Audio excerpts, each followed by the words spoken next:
Good morning, everyone. I don't know why we're over on this setup. We're on this setup again. And that's not the setup I set up. Why is it doing that? Because the output should be source, maybe. Let's see. No, that's not source. And this isn't helping us any, guys. All right. Let's figure out what I screwed up now. It says internal, but whenever I do that, okay, so that got that to work. Hi.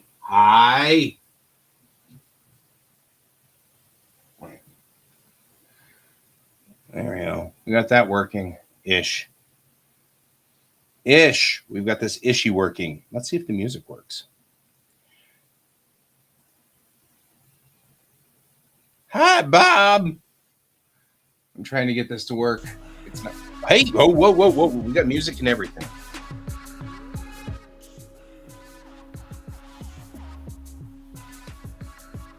Look at us getting stuff done.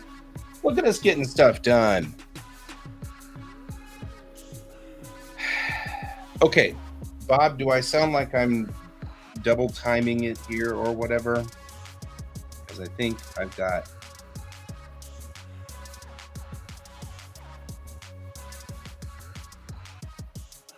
Like, do I sound like I have an echo? The reason I ask is because the OBS camera now is correctly wired to my my mixer, and I have it set up here to the mixer.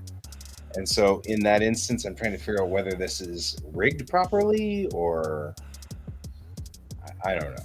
So does it sound okay to you? Does everything sound fine? Does the audio sound okay? Only hearing me once. That's all I need. Because then we're good. All right.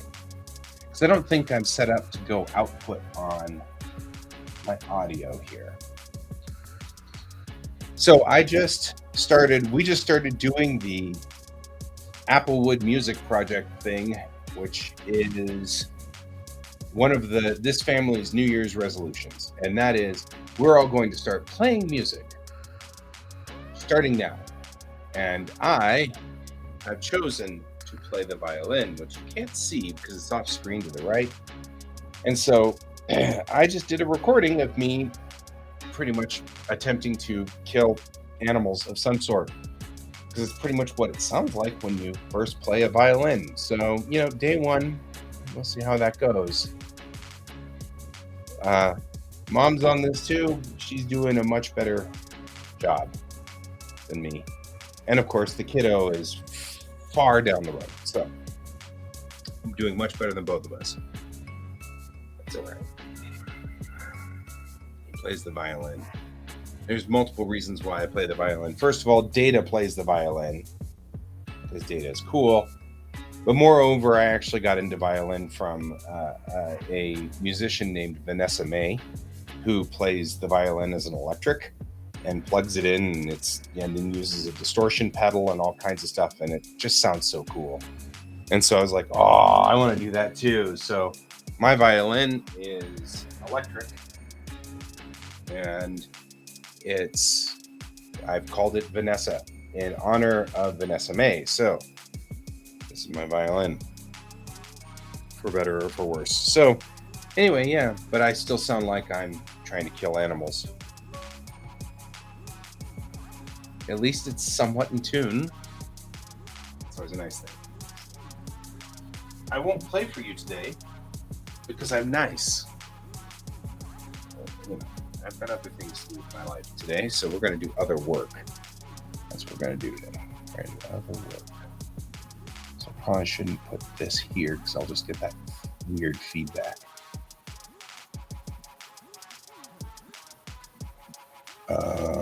You.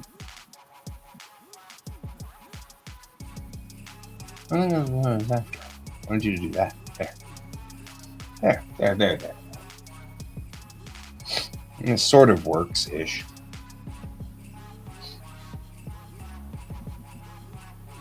Lindsay Sterling. She's another one who does an awful lot of really cool electric violin. Lindsay Sterling, Vanessa May, and I can think of other people. I just can't think of them apparently right now. That's all right.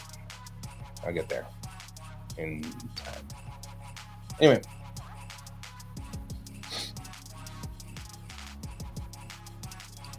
I was working here, but the first thing I want to do today is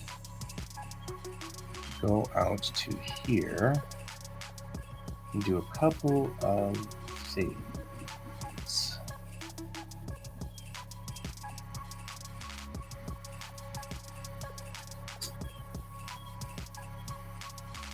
There we go. Listen.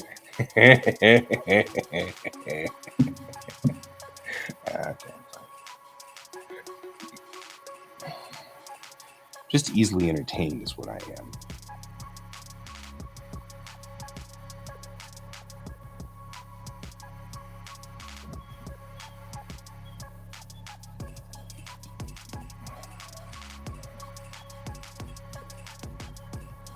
All right.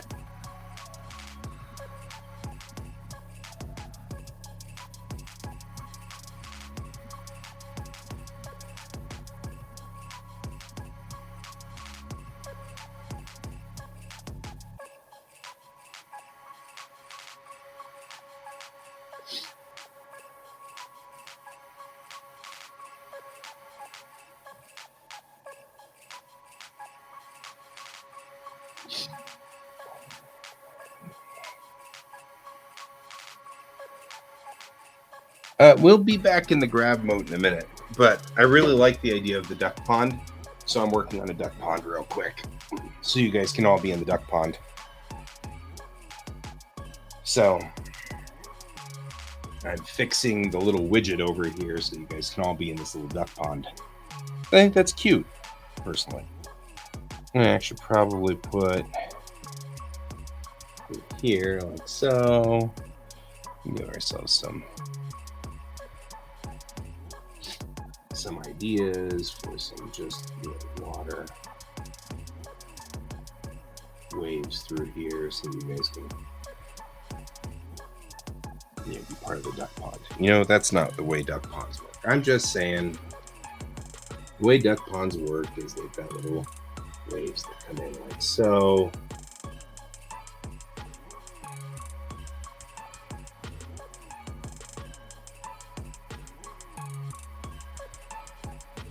Right. Put you guys in the duck pond.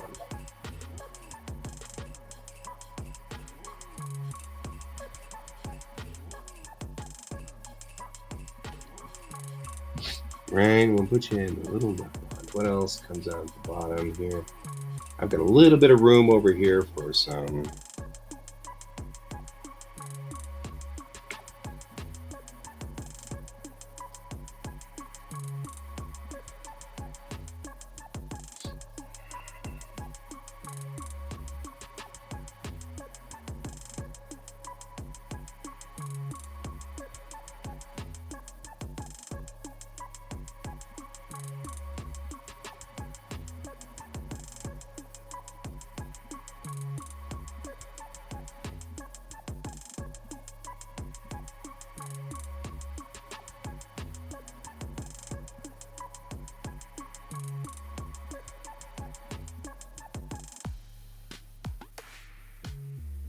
I was actually very entertained by the fact that everybody in that little thread that I did yesterday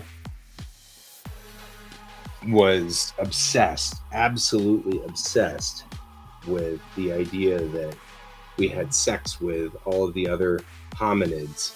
And I'm like, yes, that's okay, that's true. But on the same token, that wasn't my point. So I was like, that wasn't what I was trying to say, guys. This was very funny. I was like, okay, I get it, but on the same token, that wasn't what I was trying to say.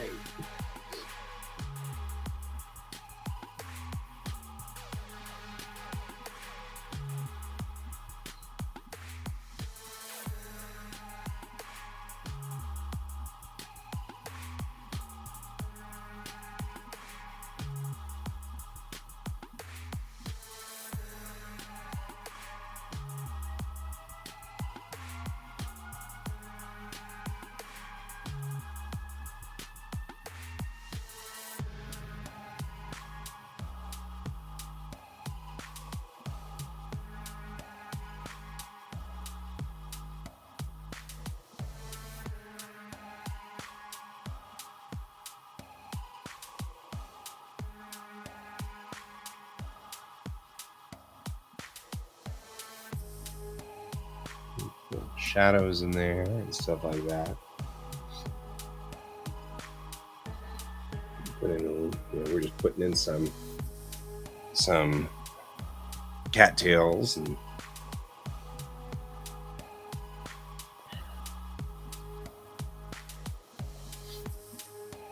but the point that I was trying to kind of get at was that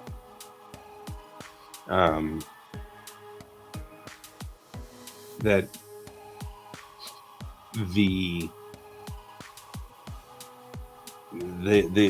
though that was definitely a factor, the evolutionary trait that made us survive was being together and being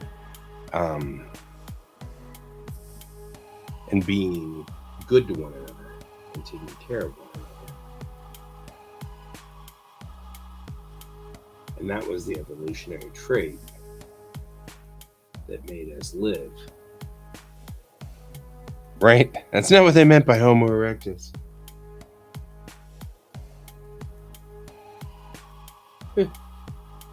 Speaking of Homo erectus, no, I'm just kidding.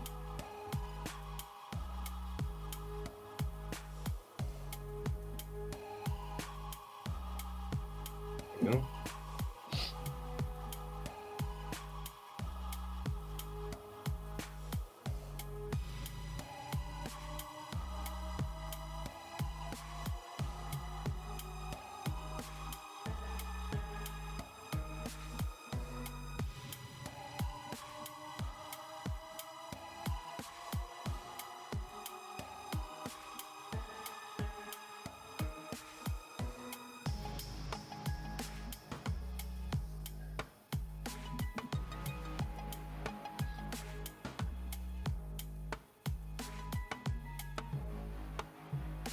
Good morning, Forrest.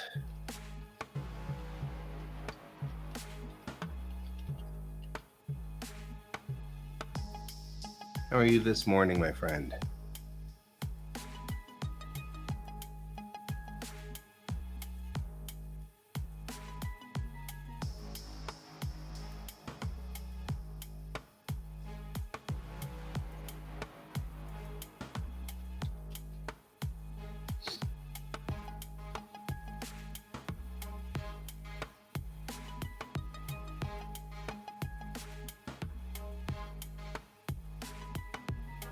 I've got a cattail set down here. 4-ish hours of sleep, yeah. I follow that.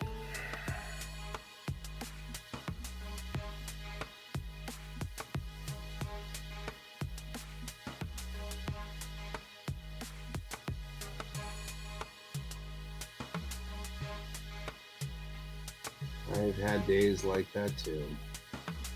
Sadly, more than I want.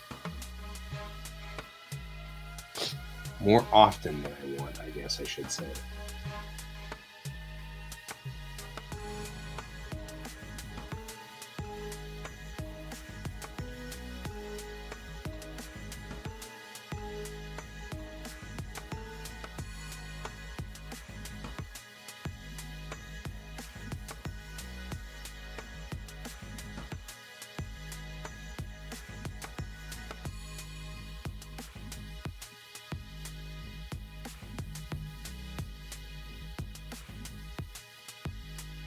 Can't put too many in because otherwise it'll block what you guys are posting.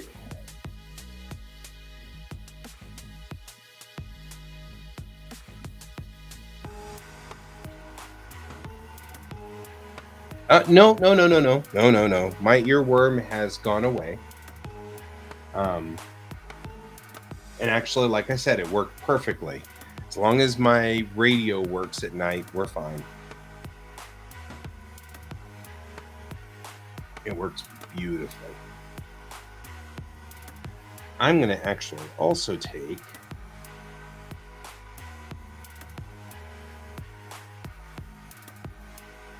this duck, which is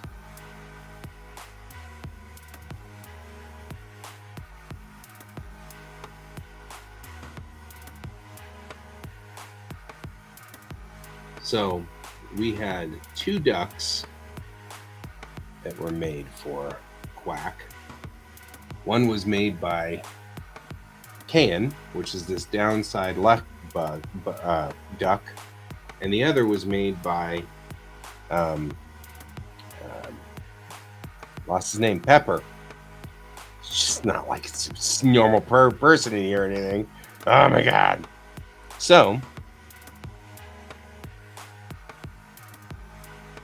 I originally, when I did this, I did them backwards.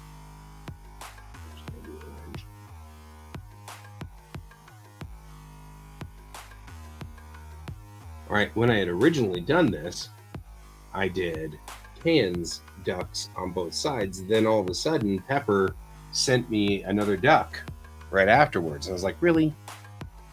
I was like, it's a little late, dude. So he sent me the duck. And then it was like, oh, okay, well, now I've got a duck. So, yeah, that's probably better.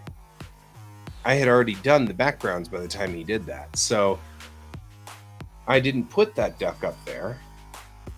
And so now I'm like, well, now that I'm redoing everything, I can put that duck up there. You know?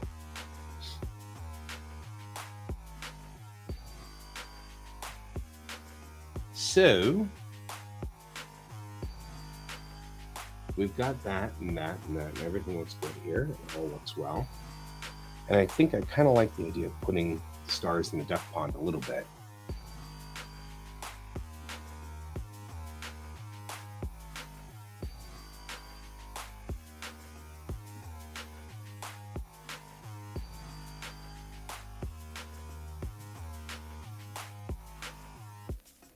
Because then we get it over here as well.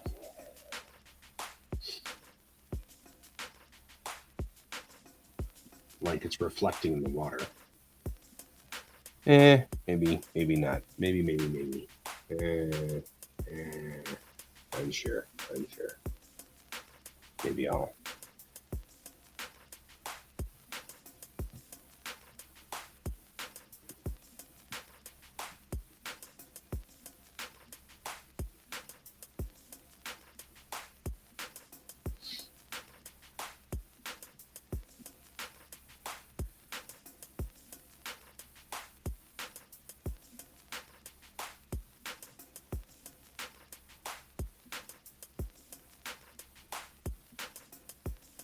I don't know. I'm trying to decide whether I want to keep going with this or not. Because I feel like 30 is great for the middle here, but not on this side. So what I might do is cut and paste. Then this guy can be like really, really light. And this guy can be more dramatic, like so. There we go. Much better. Sweet. All right. Much better. So yeah, this is the duck pond now. I feel like is a better place for all you quacked up crazy people. So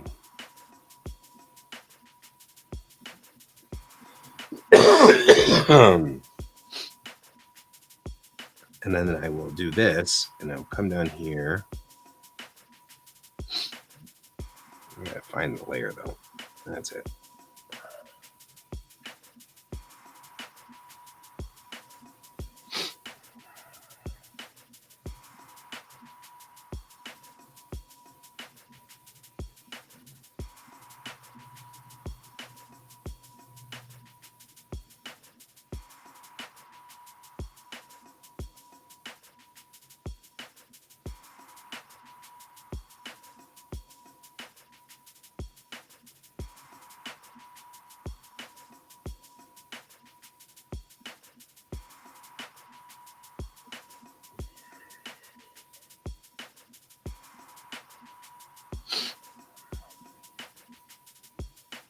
Nope.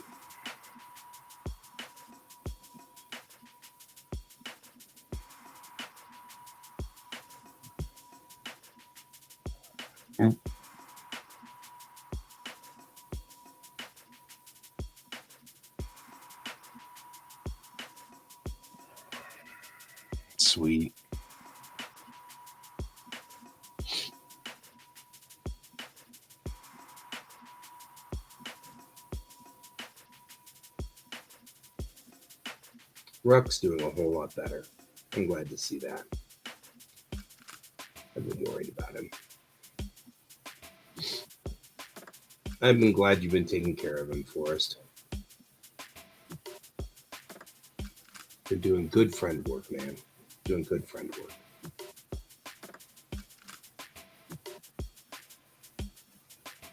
Nice.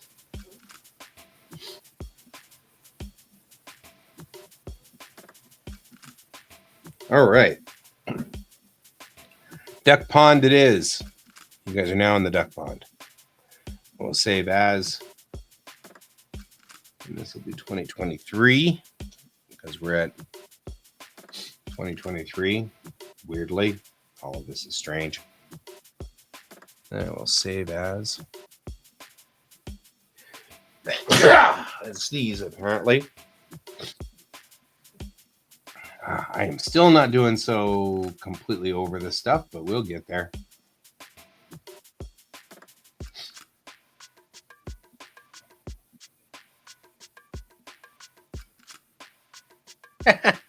Getting drafted. It's what happens. Speaking of getting drafted, I need to get a hold of what's his name. And by what's his name, I mean Raph. All right, backgrounds. Let's load this background. Let's load this puppy. It's not a puppy.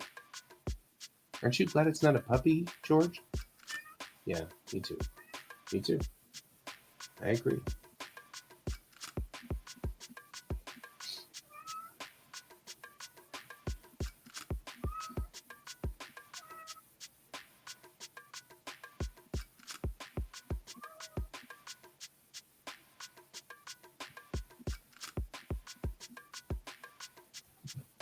There we go. Now you guys are all in the duck pond. How did you do this? How did you do this to yourself? Weirdo. Yeah, I know. Put your feet down now. The drafting table is off screen. It is. The ultimate goal here, by the way, is to put a camera over the drafting table as well. So that whenever I'm doing drawing projects, we just switch over to the drafting table and move over there. Hi, George. Hi, Bob. We'll switch over to day camera. There we go. Yeah. Now you guys are in the duck pond. And George is here. And George is George. George is George. George. He is who he is. Although, he just showed up with like a claw stuck in his head. It was very funny. He clearly scritched his head and then his claw shedded or whatever cats' claws do. Oh yeah. I'm gonna finish this. It was like, oh, this is my life now. This is my life now. This is my life now. Oh yeah. Oh, this is my life now. Cuba. Yep. So, there we go. Does that make you feel better? Get all of your paws underneath you.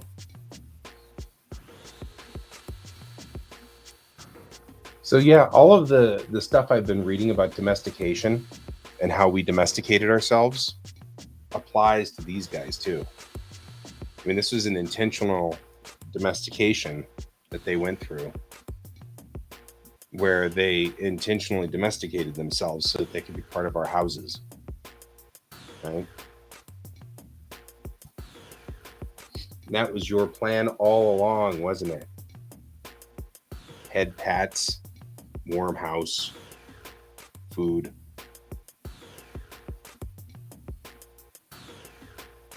Yeah, you know what? I do too. So, like I said, 2023, part of the 2023 mission is to put a camera. There's already a mount over here ready for cameras and stuff like that. I am not paying enough attention to George.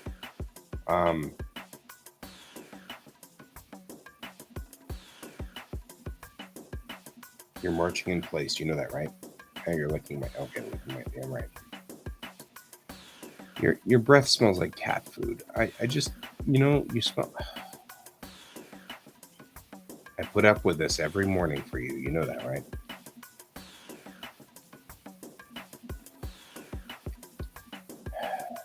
Okay. So, anyway. Oh, man. Oh, I've got hair and cat slobber on my nose. You're full of cat slobber. You know that? Anyway, so that whole domestication thing I was discovering. I wonder if there's a way I can go.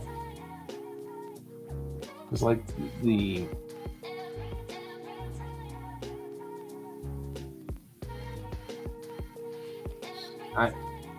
It's just the way he is, too. Nothing I can do about it. All right, let's see if I can figure out. I wonder if there's a way I can set the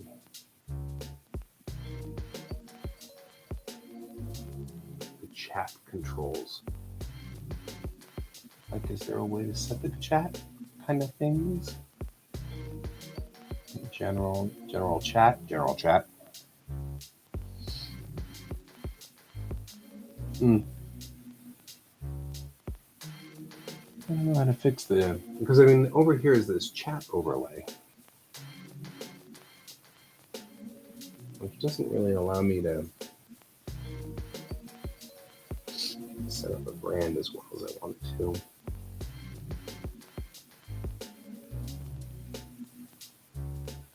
But what I want to do is set up the. Oh, thanks. He's like, now I'm bored. Now I'm going to stick my butt in your face. Thanks, George. No, really. Thank you. All right. Oh, man.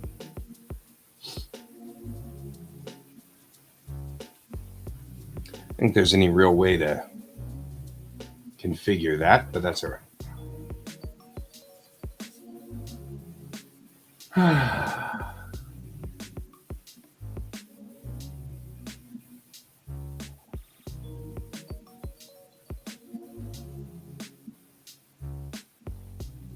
Yeah, I don't know. One of the things that I find interesting about the book that I'm reading is that the way he talks is that it's more passive.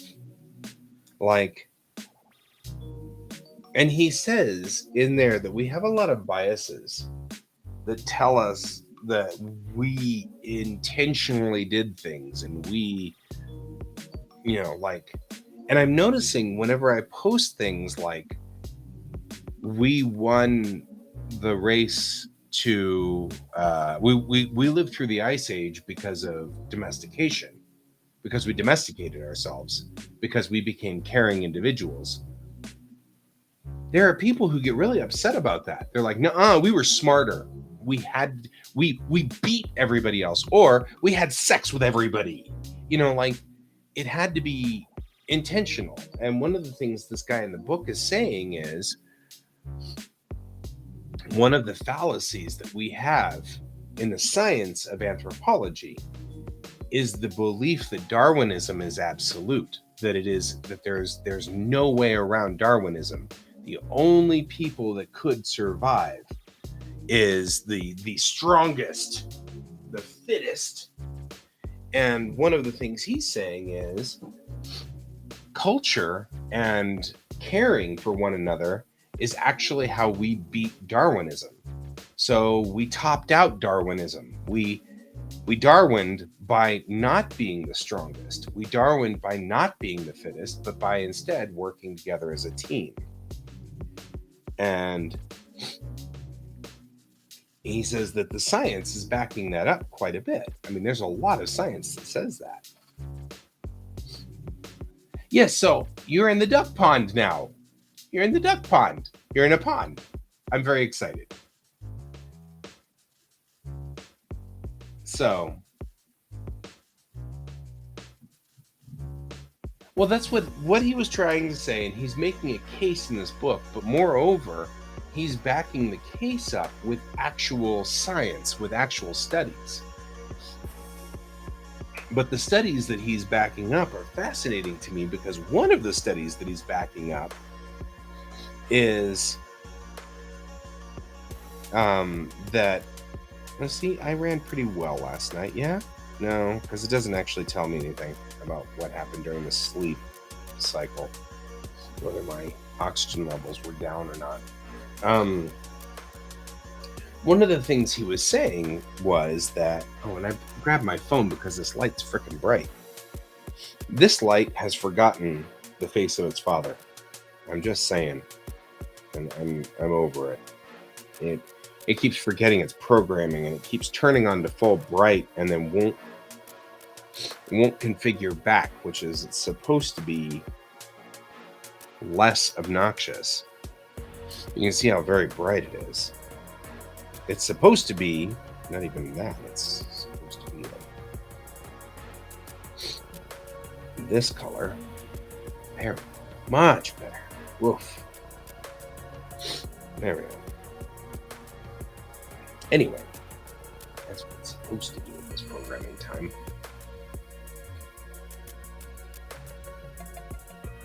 So yeah, the needs and the many. Forrest is actually making a good Star Trek reference. Thank you, Forrest. Anyway, I'm going to blow my nose real quick.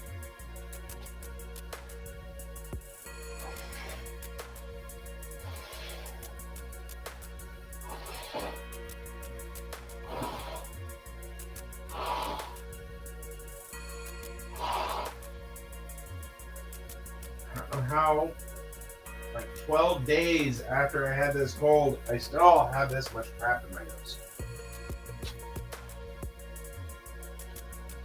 But what he's saying is that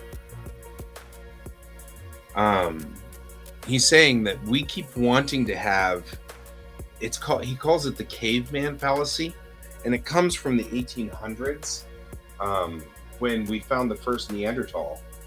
We started this belief that the caveman was stupid.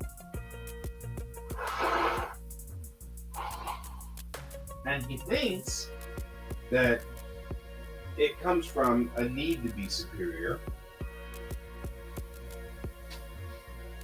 And he said at the same time as the caveman fallacy was coming out, Darwinism was coming onto the scene. Yeah, and I'm over it, but there's still crap in my sinuses, and I don't want it to turn into a sinus infection because that just makes this draw out even longer. Anyway, what he was saying was that the whole thing about the caveman fallacy was that switch monitors here. There we go. The caveman fallacy changes the way that we see things because we insist that we outpaced the Neanderthal by being smarter or faster or whatever. And he said the truth is the Neanderthal were theoretically smarter, and they were not just theoretically, but actually stronger, and everything like that. In fact, all of them, with some very few exceptions, like Australopithecus was a little compared to us, but all the rest of them were better adapted in a lot of ways to life on the savannah and life where they were. And what his theory is that the Ice Age would have been a slate wiper for all of the hominids. All of us would have died. The whole lot of us. None of us were adapted for the Ice Age. The problem, or the reason that we survived, was because we were already working on society, and we were already working together as a team. And so we were able to build not just one shelter to cover one person, but a shelter to cover everybody, and then build a fire. And then, because we were learning from one another, and because we were able to communicate, you'd have that one genius who'd come up with something, And then all the rest of the people would then immediately adapt it. So one guy would come up with fire and everybody else would adapt it. Whereas it wasn't like the Neanderthal couldn't learn. It's that since they weren't together as a team, one Neanderthal would come up with fire and teach 4 other Neanderthal. And then 5 of them would know about fire. And then they'd all get killed. And so instead of where the Homo sapiens, you had 50 of them together in a room because they weren't all the same family. Part of it is that we can choose our family, which is not something that the others could do. They only kept their information inside their groups, whatever their groups were, which were very small. So his point was, the Neanderthal would come up with fire, a genius Neanderthal would come up with fire, and he'd teach it to his children and his wife or his mate, and they would know fire. But since they weren't hanging out with any other Neanderthal, there were no other groups hanging out together, that group knew it, and when they died, the information died with them. So then the next set you had to wait for another genius to come along to teach them fire again. And so they get fire, and then another family would have fire, and then that family would die, and then you'd have to wait for another family to come up with fire. Whereas the Homo sapiens, one genius would come up with fire, teach it to his family and his friends, and then his friends would go to other groups, family groups, and teach it to them. And then those family groups would teach it, and those family groups would teach it, and everybody would have fire. And so that level up meant that more Homo sapiens were surviving than Homo neanderthals, because the Neanderthals were having to reinvent the wheel, quite literally, over and over and over and over. Whereas we would learn a wheel and then teach it to everybody, and then everybody would know how to make a wheel. So it wasn't like we necessarily were smarter or faster, it's the fact that we could communicate with one another. And he was saying that that's what happens with domesticated animals. Kittens, cats, and dogs, they don't make noise after being a child. They only make noise when they're a child, except for the domesticated versions. The domesticated versions continue to make noise. So they're communicating with us like their moms and dads, which is something that, wolves don't bark. Saber-toothed cats don't meow. Or rather, tigers don't meow. Tigers don't meow, wolves don't bark. And this is actually something that, even true. They may have even learned it from the Neanderthal. It didn't really matter which hominid came up with something. You'd have one genius in all of those hominids. And that one genius would come up with an invention, and the sapiens would take it and run with it and teach it to everybody. And it's because they domesticated themselves. He said when there's an experiment in Siberia where they've taken silver foxes, and these silver foxes are the meanest foxes that have ever existed. They're horrible. They're terrible. They bite you. You have to wear armored gloves to even reach into a cage. And what they did was in the 50s and 60s, they had a bunch of these foxes, and the foxes that actually showed any friendliness at all were allowed to breed, and the rest of them weren't. It's been now 40 years, and they're it's been 50 years, and they're on generation 40 or something like that. Whatever is the story. The 40, this newest generation of these guys, they wag their tails, they have little spots, they're tiny, they're smaller than the other fox, and they bark. They bark like dogs. And what's showing is that you domesticate an animal, and it instantly starts treating you like a family pack, and starts treating you like they're a kitten, and it infantizes itself so that you care about it, so that you take care of it. In other words, we've selectively bred these silver foxes to be domesticated pets. Exactly what happened to cats and dogs. So his theory is we were like all the other hominids. We would cry when we were children, and then we would stop crying at age 2 or 3 or whatever, and make no noise whatsoever for the rest of our lives. So the original early hominids didn't. But then we domesticated ourselves. And right. Well, and that's the thing. Now, all the creatures on this planet are learning that domestication is the ultimate. That's what he's saying is all the animals here are starting to learn that this domestication mode is better. But we learned to be infants to the Neanderthal or to each other or whatever. And he said we lost the brow ridges because now we can express with our eyebrows, which is important, right? And yeah, I'll get to that in a second. We lost our brow ridges, so now we don't have the thick brow ridges because now we can move our eyebrows, because moving our eyebrows is expressive, and it expresses an information and data. But moreover, we kept crying. So right now, we are crying all the time. We just modulated our cry. And now you can understand us, and I can understand you, and you can understand me. And we've modulated our crying, and we are still crying like infants up to now. Domestication. It's the same thing as the cat's meowing right now, or the dog's barking. All of those things are variations of what they do when they are infants to get food.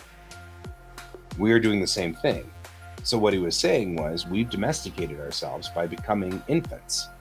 We lost all of our hair because we bred the hairless ones, because probably all infant primates are somewhat bald. So we are bald. We bred ourselves to be pretty much bald. The men have become more like women, and the women have become more like children. And, so everybody stepped down. And then we took care of each other because we're much more expressive. He was also pointing out that of all the other primates, the ones that have a social structure are bonobos, which they also don't have a high brow ridge, and they have a very human face. He said the bonobos actually look very terrifyingly human, which means that they have been slowly domesticating themselves as well. Speech is the key. Right, exactly. We learned to cry at each other, and then we modulated the cry. Then once we modulated the cry, we could start telling each other things that we had seen. Hey Bob, I saw this guy over here. He rubbed 2 sticks together until they got hot, and then smoke came out, and then there was fire, and it was warm. And he got a bunch of sticks, and he put the sticks together. Now you know how to make fire, right? Hey Bob, I saw this guy over here, and he had instead of dragging this cart or dragging this tarp around, he got these round things and stuck it on, and the round things rolled. Now you know how to do the wheel. Whereas the Neanderthal over there is going, and he can't express it. He can show it to somebody, and they can learn it, but he has to take it with him. So you have to be able to take your fire with you and go look at the fire. Whereas we're sitting there going, so there's this stuff that burns. So speech was the key. Domesticating ourselves allowed us to stay infant longer, and staying infant longer means that we cry longer. And in crying longer, we now communicate longer. And then that allowed us to modulate the communication. Because, of course, you're not going to just sit there and cry all your life. You'll get bored of that, if nothing else.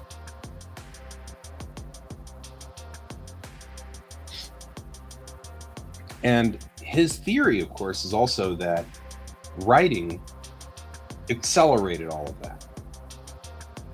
Because if you think about it, by speaking, that's great. I can tell everybody things that I have seen. But whenever writing was invented, I could tell them that after I was dead, which is an amazing accomplishment. I mean, that all of a sudden became a major shift. You didn't have to wait to meet somebody anymore. Right. Because that was the other thing he was saying. He was saying that if you put a 2-year-old with a chimpanzee and then do cognitive testing on both of them, before Speech Center comes in, the Speech Center changes everything. But if you took the 2-year-old and a chimpanzee, they have the same processing power. They do the same, they match 1-to-1 on tests. In fact, some things chimpanzees can do slightly better than 2-year-olds because 2-year-olds aren't quite developed humans yet. But 2 to 3 is about where we're done being developed, so to speak, where we would have been born if we, a long story, you guys understand about the fact that our brains are so big that we actually cannot give birth when the human is complete, which is why our children don't move when they're born. So 2 is about when they're moving. So that's born, if you will. Right? Recording the speech was the next step. But that's the thing. If you put a chimpanzee and test it cognitively, it actually matches up with a 2-year-old or a newborn human, if you will. A newborn. For better or for worse. Right? Cognitively. But social skills, chimpanzee can't even figure it out. So, but what they also discovered was cognitively, dogs are not as good as humans. But social skills, they are almost matched. Which means that the dogs, even though they're wolves, if you will, even though they're not as smart as us, figured out domestication as well. And in doing so, survived. Cats are the same way. A lot of people say that we domesticated dogs, but cats domesticated themselves. And now there's some evidence that says that dogs domesticated themselves. You know what I mean? Like the wolves started to hang out with the humans, and the humans hung out with the wolves, and then the wolves saw what the humans were doing and kind of matched it. So, there's a lot of evidence that says that dogs just sort of figured it out. And, a lot of this is win-win scenario, right? Cats survive because they get the mice out of our grain, and that was a win-win. Dogs survive because they watch over the human encampment. So, there's benefits. Both the dogs and the cats get to be brought inside the warm hut during the cold nights, and then they survive. So, anyway, that was there's all this fascinating stuff, but he's, like I said, he's backing this all up with mounds of research, just huge clumps of research.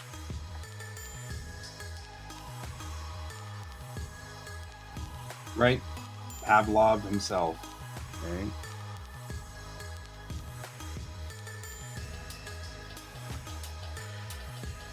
Anyway. So, speaking of cats and humans, here's that whole thing. Ooh, that's the wrong layer, because you're writing in white. It's the right layer. It's the wrong tool.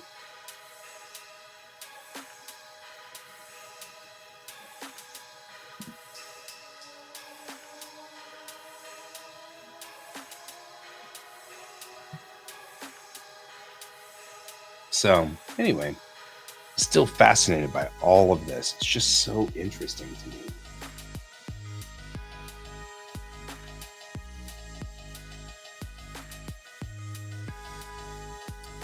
Huh, I thought so. You are set up wrong. Right. It's just domestication in action. It's they understand. We're gonna have to fix this because we're not configured properly. I don't know what happened. There was an update 2 nights ago, and it reconfigured everything. The tablet's set weird.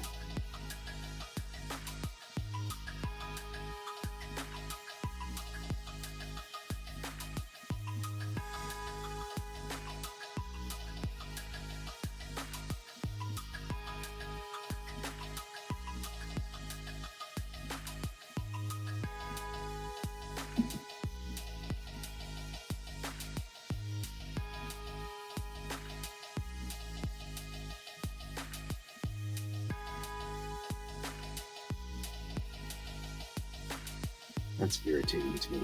I'm having a hard time with this. It's making it keeps making this set up so that I can't figure out which way I need to go on this. Who's training Boo? There's a lot of ongoing jokes about that, right? Maybe that's what I need is way soft, right? Because then it's yeah, okay. I've been going the wrong way with this. I've been trying to get this to be very hard on the pressure, but really what I needed was that. All right. Okay, so we need to remember stuff like this.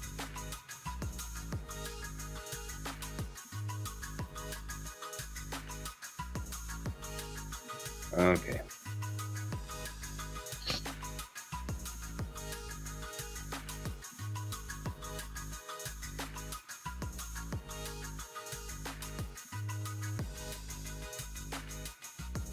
All right.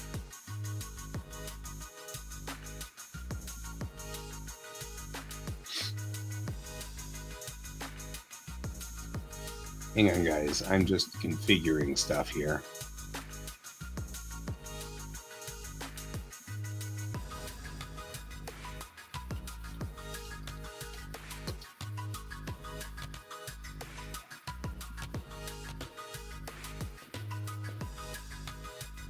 There we go.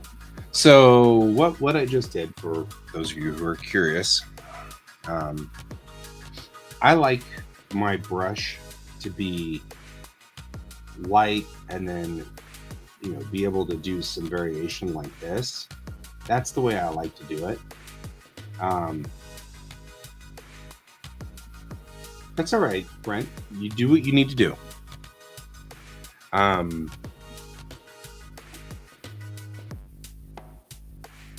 So I like it to be that way, and I keep thinking I want it the other way, but then the other way always does it like this.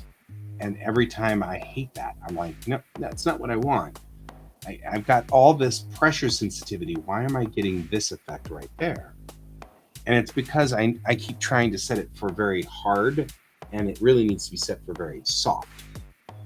And I keep doing that to myself over and over and over. And now I finally figured it out. And of course, every time I learn this, something happens and the system resets, like it did 2 nights ago, and came back up, reset, and my pen tablet modes were all set back to factory defaults. So I have to go back through and reset the pen, and I'm like, I don't remember what it was, so I'm assuming it must be hard. So I do that every time, and then I get in here and I'm like, oh, it's acting so funny. The real truth is I need to be able to adjust on the fly like so. It makes the work so much more interesting looking, right? And so that's what we're doing. Yeah, setting that up. All right.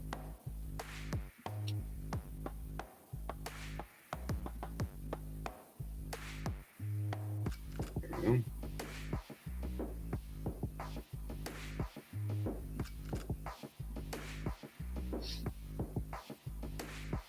There we go.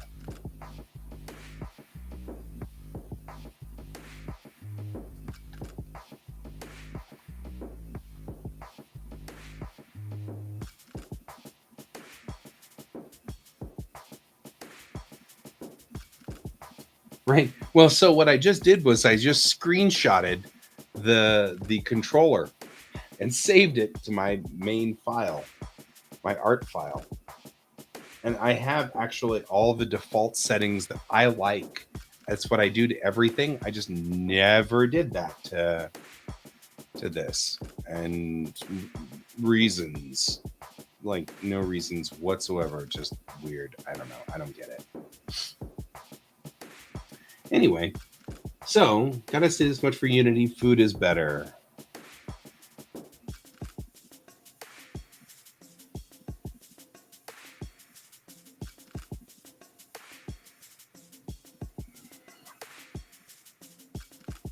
The reason I did this entire thing is she's sitting here eating from the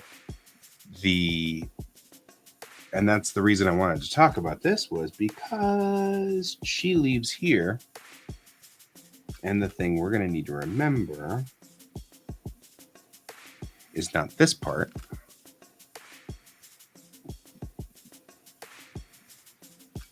but over on issue 2 is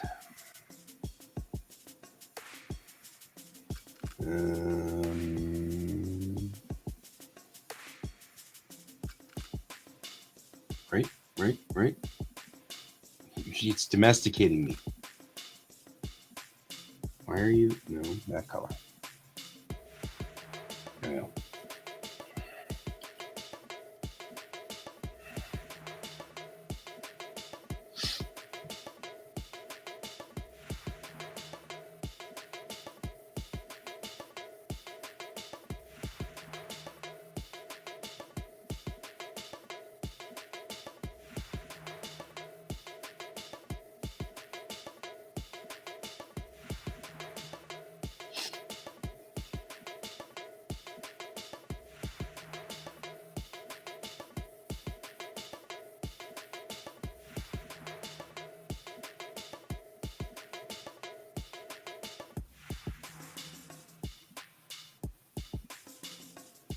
Okay.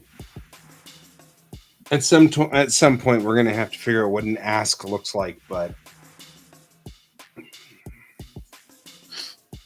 it's an atomic sequencer or a food replicator.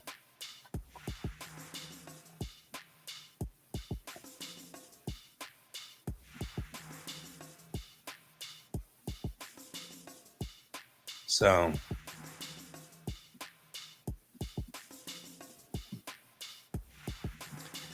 the ask will be the most important piece of technology. It's the technology that they've got that makes this sci-fi. It's my sci-fi technology. So we'll have to figure out what an ask looks like.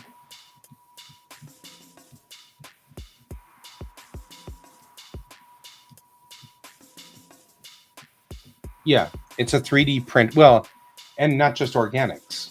You need new clothes? You can make the ask do it. If you, I mean, really honestly,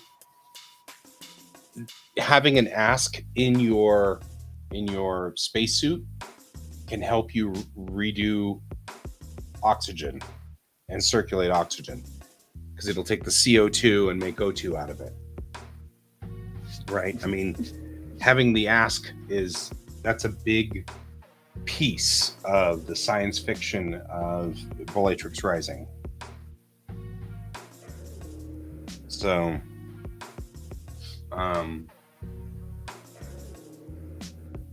yeah, this is, so we've now come up with a name for it. So that's what I wanted to put in today, was that, so that I wouldn't forget it. Let's open.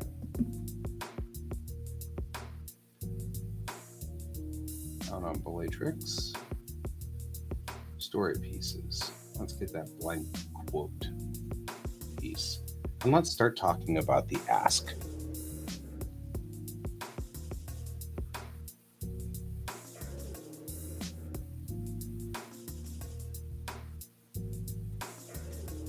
Right. Soylent Green. It's people. Soylent Green of Omaha is people.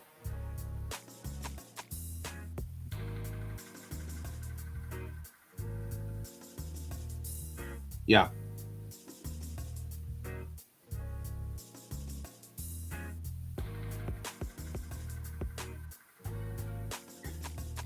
And hey, Sarge, good to see you. And you can lurk. Lurk to your heart's content. Okay. I think the beginning pieces of this will be just effectively a.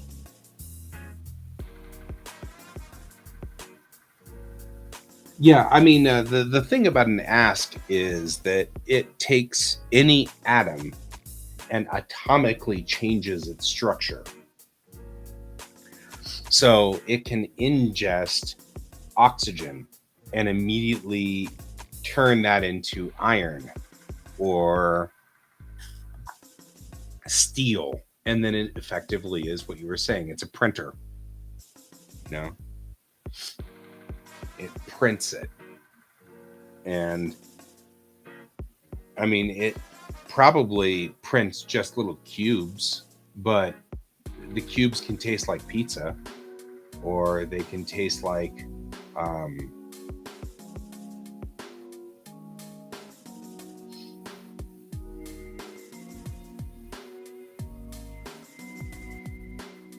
yeah. Oh, sure. I mean, you can use anything. You know, you put anything into it. Well, I know that we have quantum control. So, I mean, there is quanta control at some point in time, but I think this can be at the atomic level. And it's fine.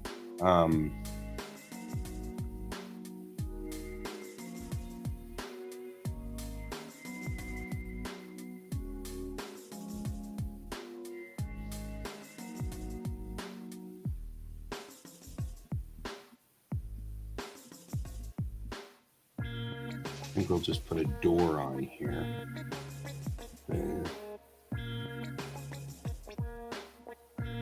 Like that. And then you can open the door and put things into it. But I mean, you can put anything into it. Rocks, sand. Uh-oh. Streams are having issues. Streams are having issues. I don't know what streams are having issues, though. Everything looks solid. It must have been a thing.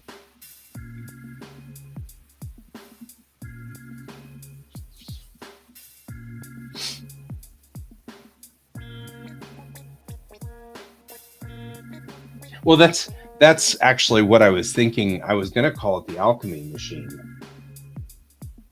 But that's the thing, is like if you do it on the atomic level, it's alchemy. I mean, we can create gold all you want. What gold do you need? And the printer resolution needs to be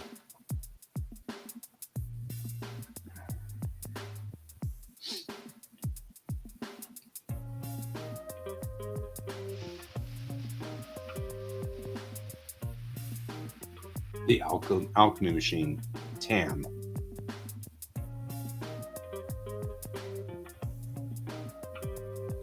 I think Ask doesn't come out as well as I wanted it to, so I think I like TAM better.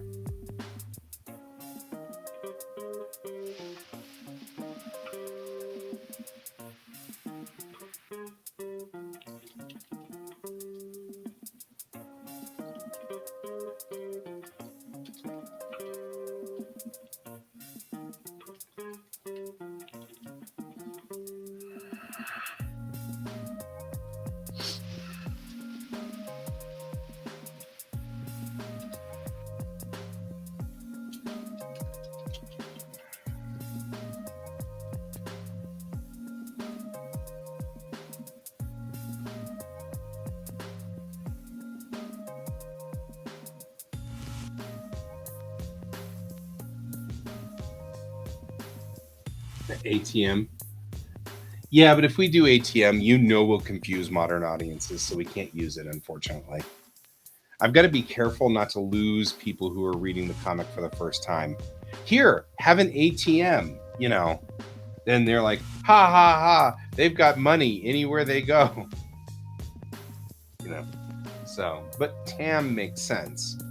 Because then you can say the TAMs are offline and people are like, oh no, that's actually bad, right? But I also think that it should have a real name, like TAD's not bad, Transmutation Atomic Device.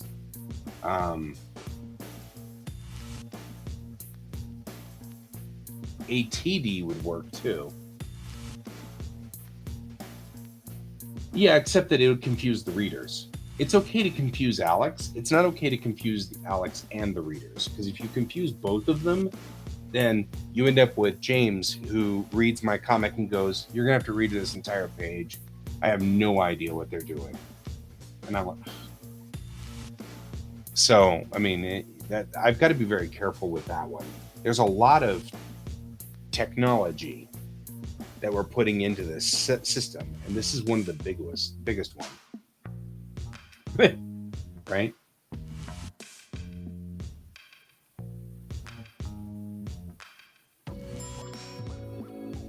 Yeah, ATD might be the best. Sorry, Bob. Because I like TAM, the Alchemy Machine, but I don't think anybody would actually say that. So I think Forrest is right. ATD is the one. Well, that's what I'm saying. It's okay to confuse Alex.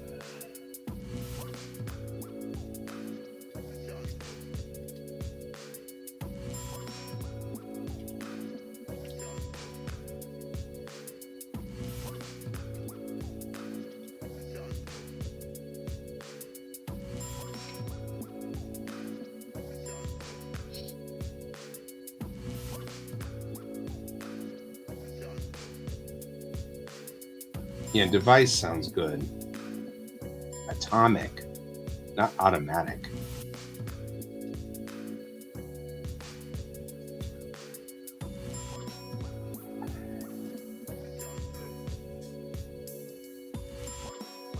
It's not like I disagree with you guys. I think this is a good. I liked all of the options here. I just think that Forrest has the winning design at the moment. Automated trained mannequins.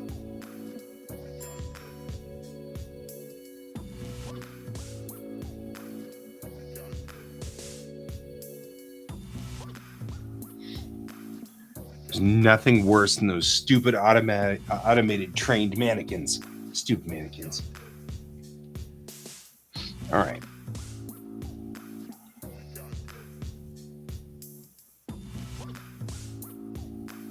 Yeah. Oh yeah. Yeah.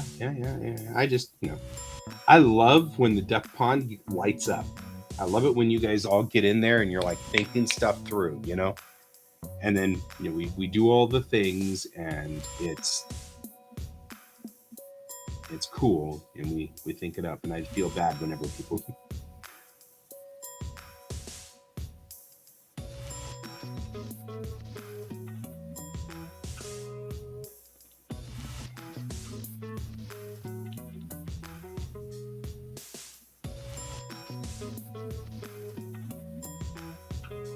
mannequins lead to Terminators. I just don't want to discourage all of us from doing that. Mannequins are the first Terminators. Totally.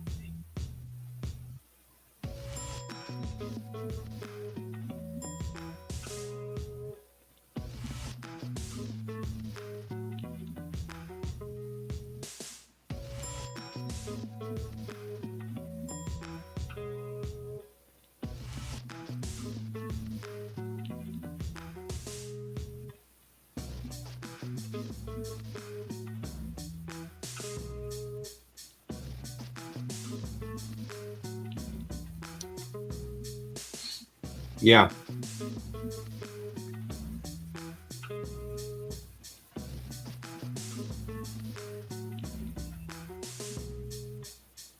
Jen.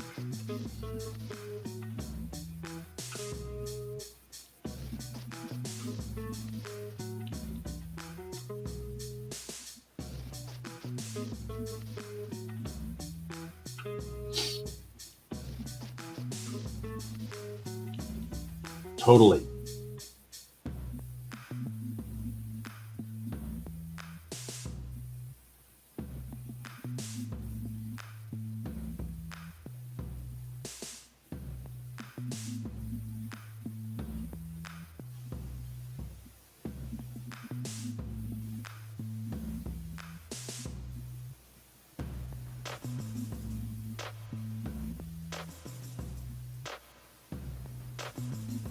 Who's Johnny? She said, and tried to look the other way. Johnny, she said, you know I love you.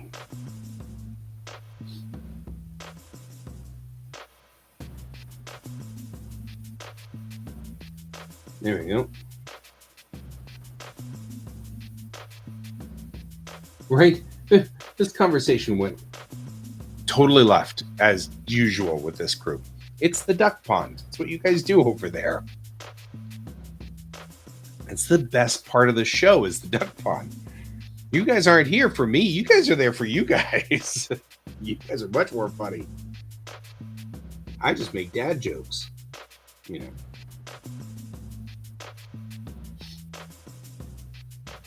QuaCk. Yep.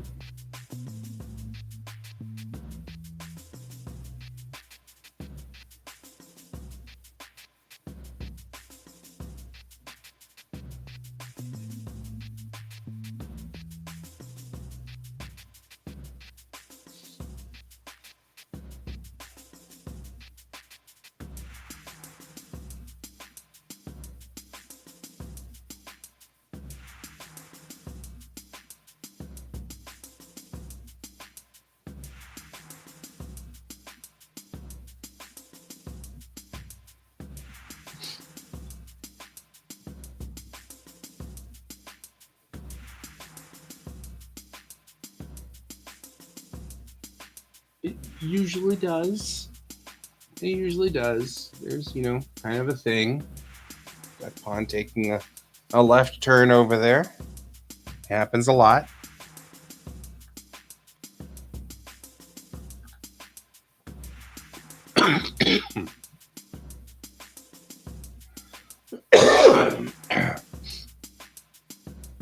All right.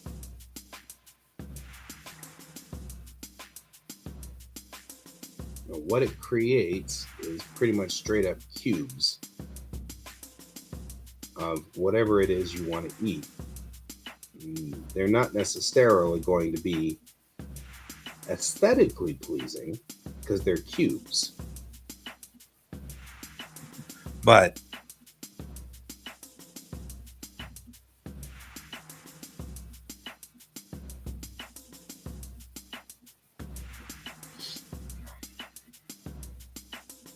right? Well, don't take a wrong turn while you're there, Forrest. That's all we gotta say. Just don't take a wrong turn while you're there.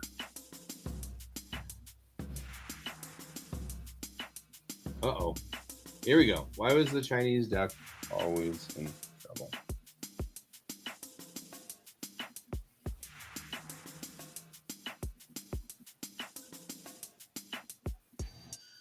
Oh, yeah, gotcha. He was a Peking duck.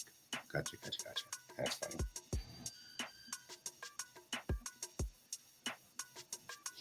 All right. I think that an ATD should be pretty easy to make.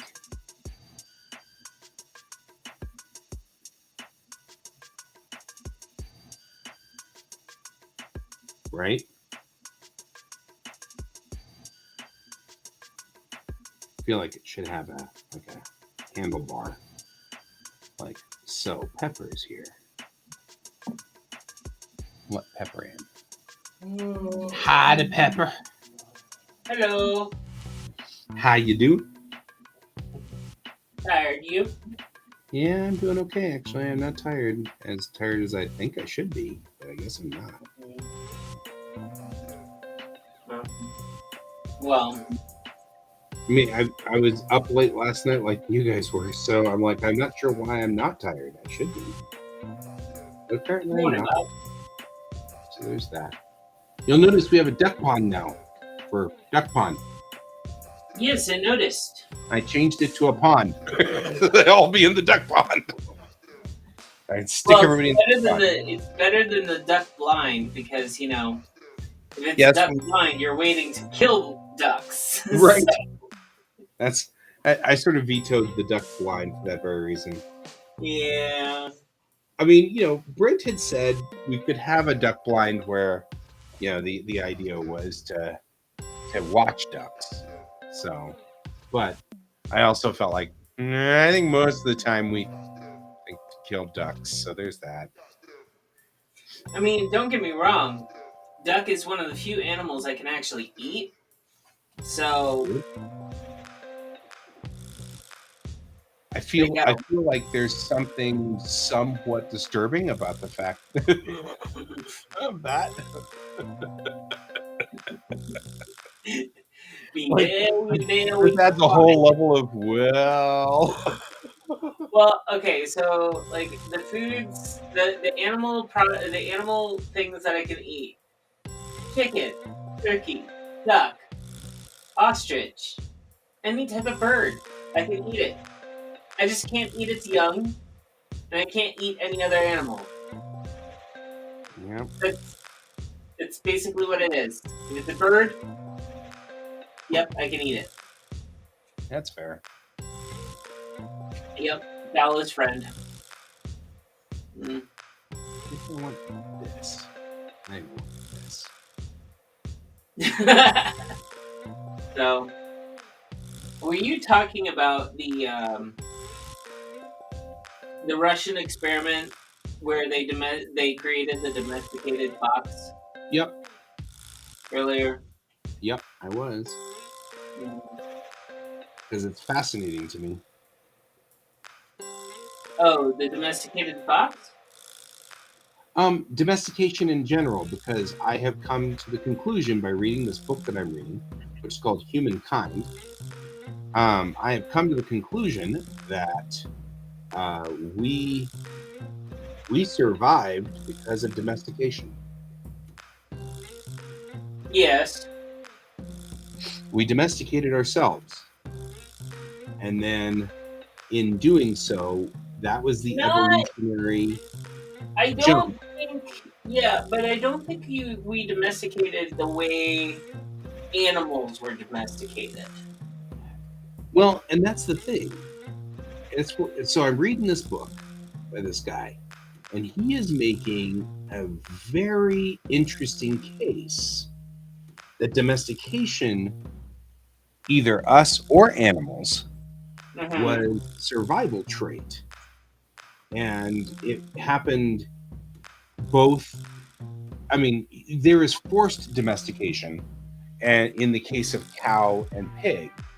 But then he's talking also about the natural progression of domestication in the case of us and cats and dogs, where we chose to domesticate ourselves because that was the evolutionary advantage. And so he was talking about that as in what he was saying, and I don't know if you were listening earlier in the show. I only caught a bit of it. So what he was saying was we infantized ourselves because really Homo sapiens are smaller and not as smart and not as strong, and all of the traits that technically Darwinism would say would make us win over all the other hominids that were on the planet, like technically, Neanderthalis and stuff like that. Technically, we belong to a branch of mammals whom are awed by all other creatures on this planet. We have to care for our young. We're not born knowing exactly what to do. Well, that's the care thing. for ourselves. That's what he was saying was we won because the Ice Age was actually a hominid killer. It would have wiped out all of the hominids, including us. But the reason it didn't wipe us out was because we had domesticated and become infantized so that we took care of each other. So our men started to look like women, and our women started to look like children. And so we ended up taking care of each other by making ourselves childlike. And in doing so, we created a civilization. He was saying that's what happens to all creatures who are domesticated is they shrink down, they become smaller. For example, a domestic cat is markedly smaller than a tiger, right? And it continues to call for its mom all through its life, something that never happens to a tiger. Tigers don't meow, right? Well, only domesticated cats inside people's that are actually pets meow. Right. So they're domesticating. So what they're doing is communicating. And what his theory is, and this is fascinating, is that we infantized ourselves, and the strongest that survived were the ones that looked the most childlike. So that's how our branch came out. We look more childlike. We don't have any hair. We look like infants, effectively. And so we took care of each other because it kept the mothering instinct going throughout our life, as opposed to having our mothering instinct terminate at, say, 2 years old, and then, kicking the kid out and saying, go survive on your own. And so we kept working together.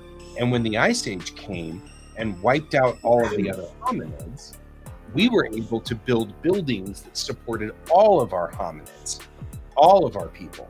So like one Neanderthal would make it through with his family of 3, and one Homo sapiens would make it through with his family of 300. So then because the 300 survived, the 3 ultimately phased out.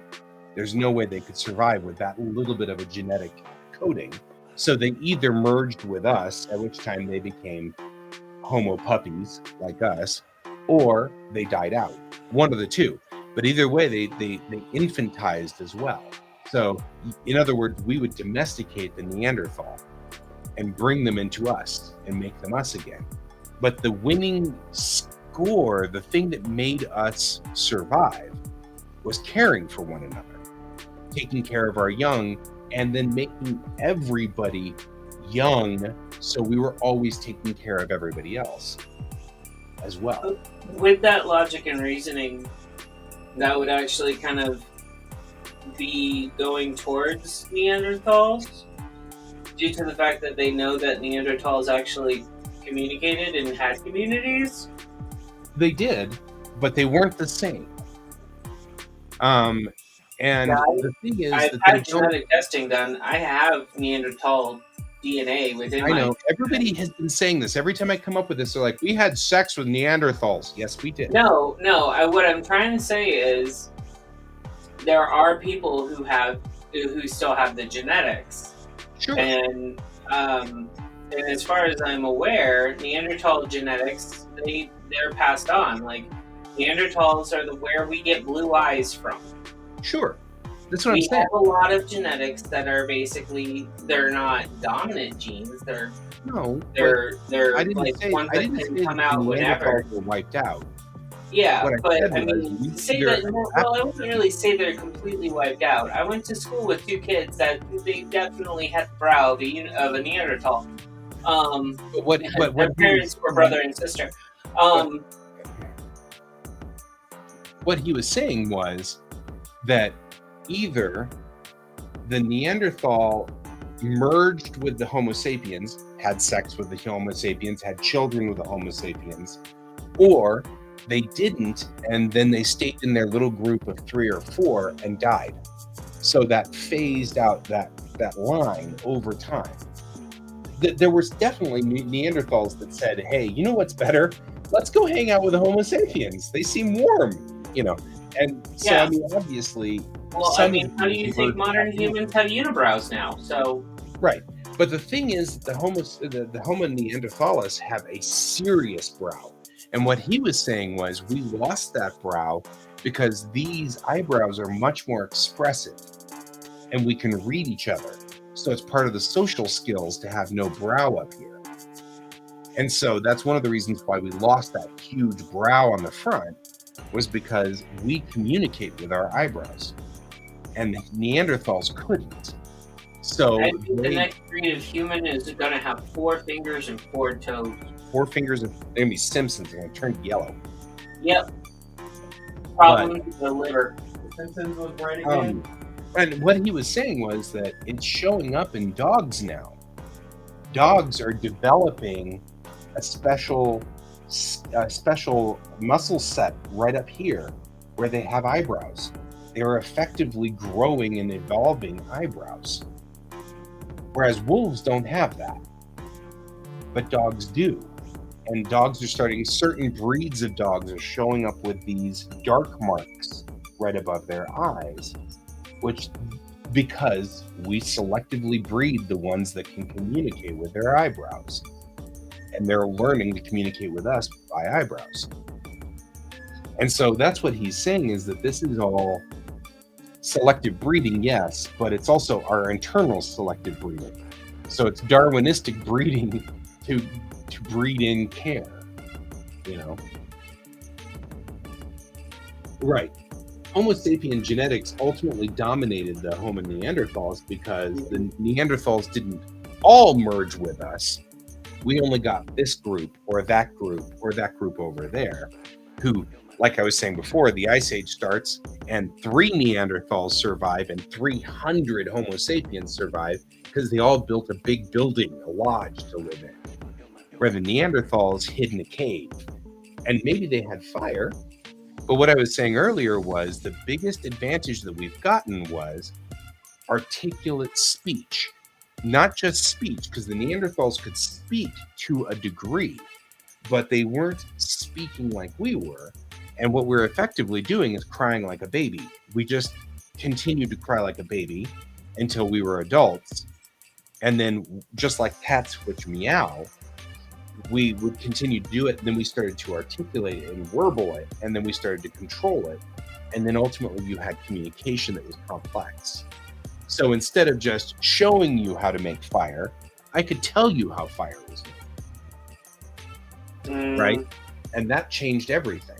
Because then the Homo Neanderthals were making fire, but you had to wait for this guy to invent fire and maybe show somebody else. But he couldn't go anywhere with the fire because he'd burn his hands. So he couldn't walk with the fire because they hadn't invented torches or anything like that. Unless they invented torches, but he couldn't walk with the fire. So he couldn't teach somebody else fire unless they happened to be with him. And since the Neanderthal were not moving like we were in herds, then they only could teach their 4 family members. So 4 people would know how to make fire, and that was it.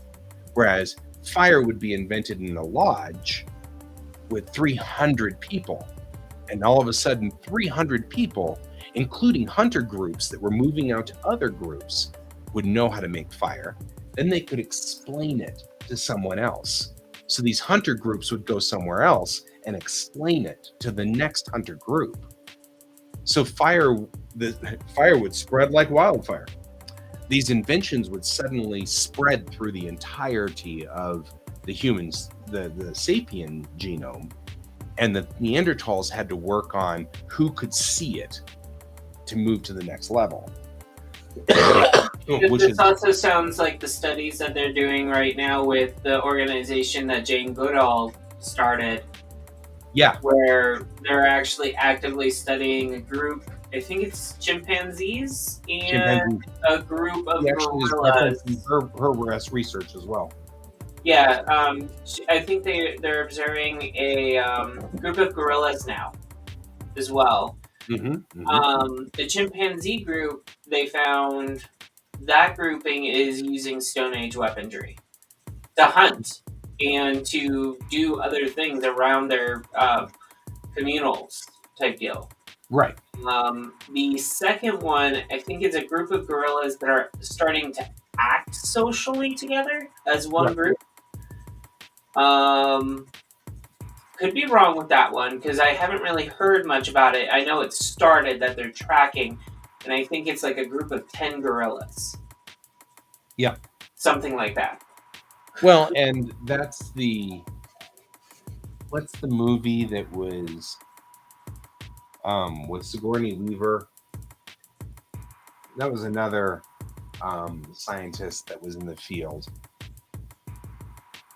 Are you sure it's Sigourney Weaver? Because when I think of her, I think of Aliens. I know. She was in Gorillas in the Mist. Oh yeah, I forgot that she did that one. Right? That was a real scientist who did that in the 60s as well, observing gorillas, and she slowly moved into the tribes with the gorillas. But what he's saying in this book is the advantage was the domestication. Once we infantized ourselves, we shrunk down, we became children effectively. Because compared to the way a Neanderthal looks, we are effectively children. I mean, we really are. We don't have any hair. We're small. Our bones are little. I mean, even the adult males in Homo sapiens look like infants compared to what the Neanderthal were looking like. So we infantized ourselves. And in doing so, we learned to care for each other past childhood, which changed the dynamic. How tall do you think Neanderthals were? It's not that, it's size. Not tall, size, bulk. They were huge. Well, I know they're predominantly muscle. That's They were all muscle. We don't have any muscle. We don't have any hair. We don't have any muscle. So we selectively bred hairless apes effectively to domesticate ourselves. And I mean, we're still like set up in a way. I mean, like our infants stay very, and he was even theorizing this is one of the reasons why we were allowed to have infants that weren't born walking. We were permitted that technology, so to speak, that evolutionary move. Because evolutionarily, babies are impossible to deal with.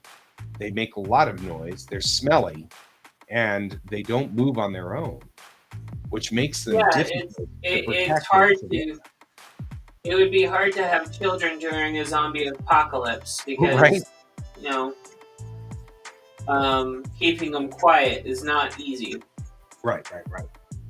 I mean, it's possible. It really is. But you have to be on that child 24/7, making sure that they don't make a peep.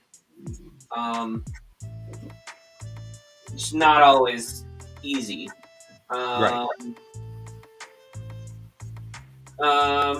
Yeah, no. It's just, but also, I kind of wish that we did have children that came out that knew on how to poop and pee by themselves. They didn't have anyone take care of it. I would love that because changing a diaper is horrible, unpleasant.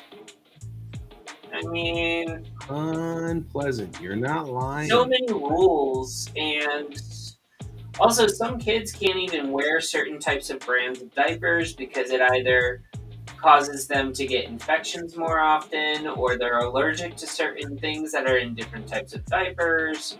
It's all a mess. Yep.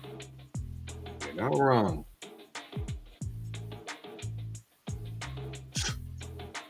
Zombie babies. Well, I'm not talking about zombie babies, Brent. I'm talking about, like, if you watch The Walking Dead, in the comic book, where the baby is born, they literally take the baby and toss it to zombies because it's loud. Right? Okay? Like, they do not save that child. But in the show, they saved the child. Well, it's because you can't do that. And, yeah, you can't do that on TV without a complete meltdown. Oh, yeah. You'd have a whole bunch of angry parents. I know that. I was thinking about how interesting it was that certain shows will go to a certain degree but will not go past it. And I'm like, this is so funny. And The Boys has recently done all of these scenes where there is male nudity. And the male nudity is clearly a gay sexual scene. And I keep thinking, so you're willing to show the penises, but boy, making those penises erect would be a big problem and a no-no. And I'm like, I mean, because like, I guess you're thinking children will see it or something. I don't know. What are you thinking? Anyways, I'm going to move on to a different topic that, and going back to our original one where we're talking about babies being quiet. Native American babies, yes, I understand what you're talking about, Donald, because I mean there are certain children that is known as contact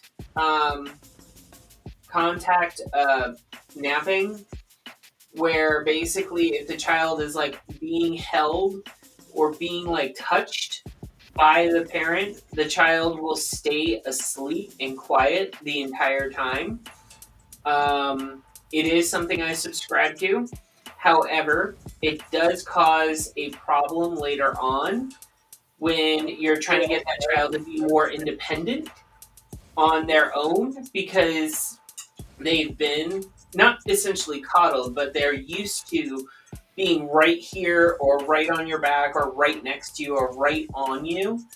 That the fact that when you try to start separating them to give them independence, they fight you. So, not all children even do that too. Some like welcome the independence, but others like, no, I want to be right here all the time. I've experienced both of these with my younger siblings. I experienced both sides.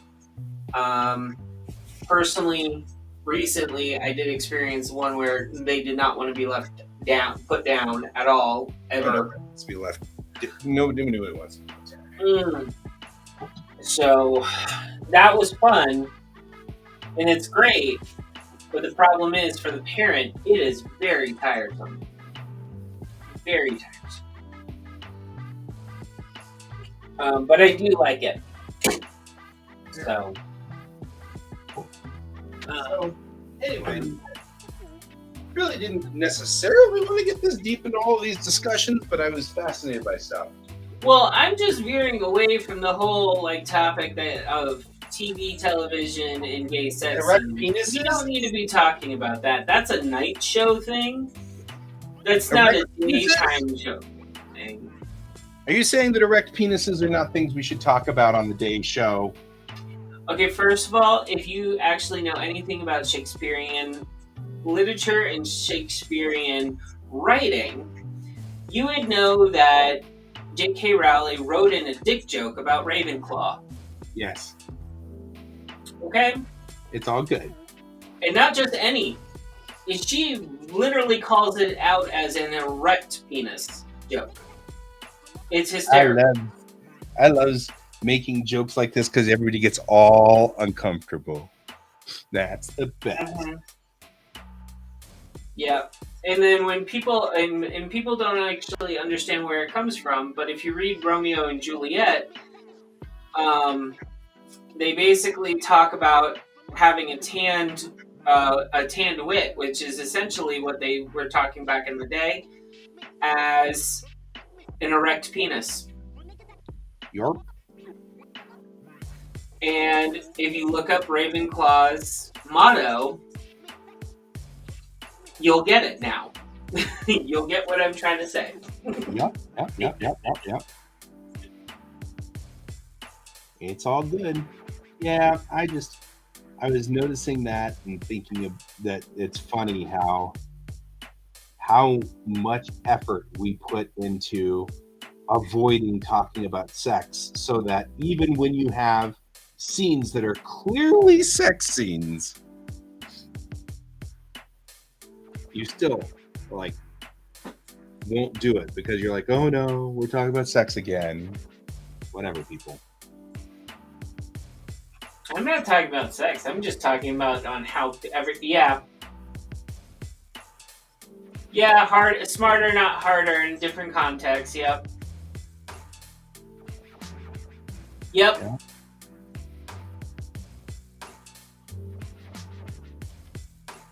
Yep. All right. Just saying.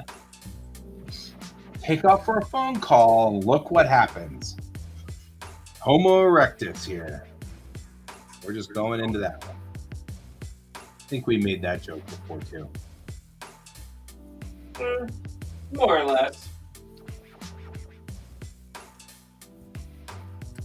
Sarge is like, why did I leave? And why didn't I stay leaved? That's funny. Welcome to the duck pond, guys. I think that's what I'm looking for there. More of that shape. Definitely a stand-up moment.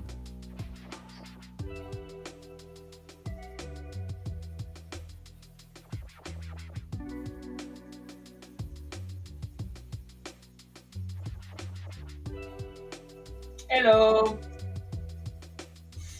Yeah. Every single time I hear definitely a stand-up moment in the context of what we're talking about, I always want to ask, so are you meaning for it to pitch a full tent or just maybe one in the bedroom? Woo, that's a serious serious tent if you can pitch bedrooms. Well, you can always try to test and put supercalifragilisticexpialidocious on it and see how far you can go to make it fit. You certainly can. I mean, would be interesting if you could fit all of those letters on your penis. We're just saying. Salute to the tent pole.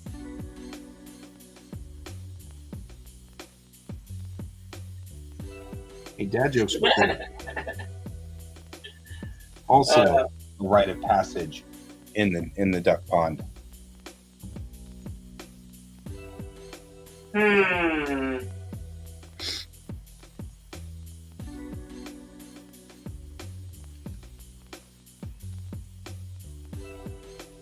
Answer is yes.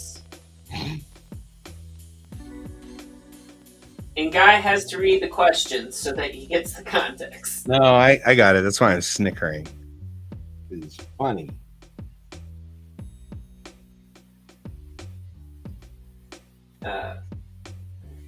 All right.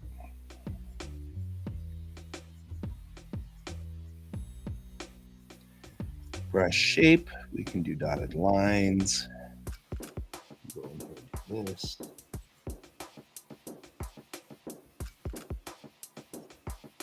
I mean, Tabanga Lawrence from Boy Meets World?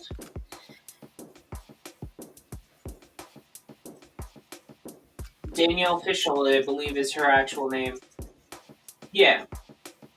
I listened to a podcast that she does with Ryder Strong and Will Friedle.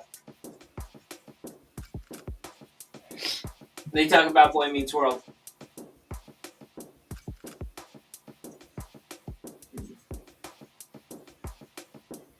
Surprisingly enough, Danielle Fishel is actually a new is a director now. So is Ryder Strong.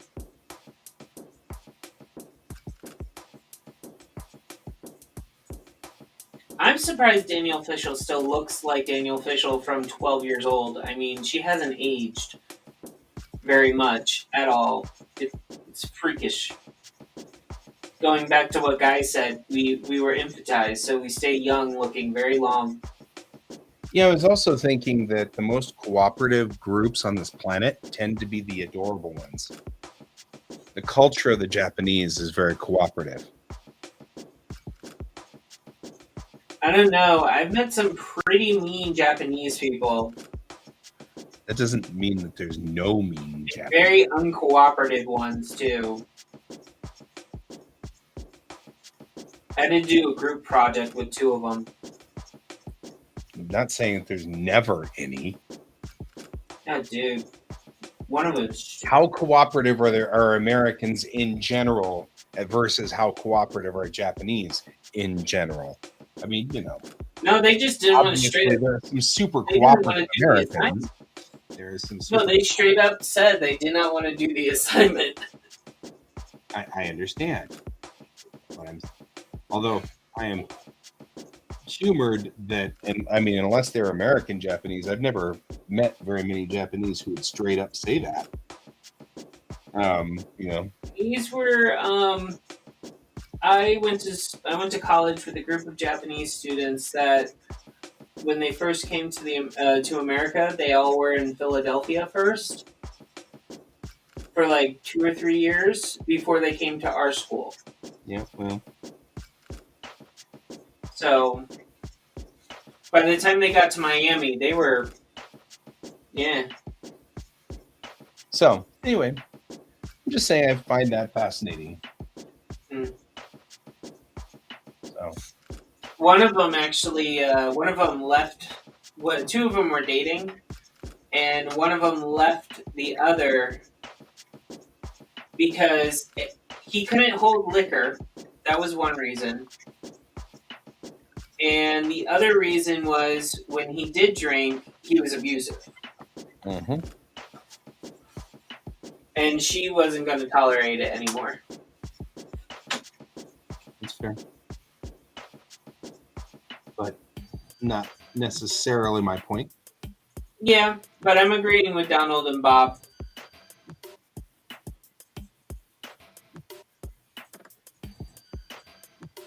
So I know, Guy, I do realize it's not all Japanese. It was just this group.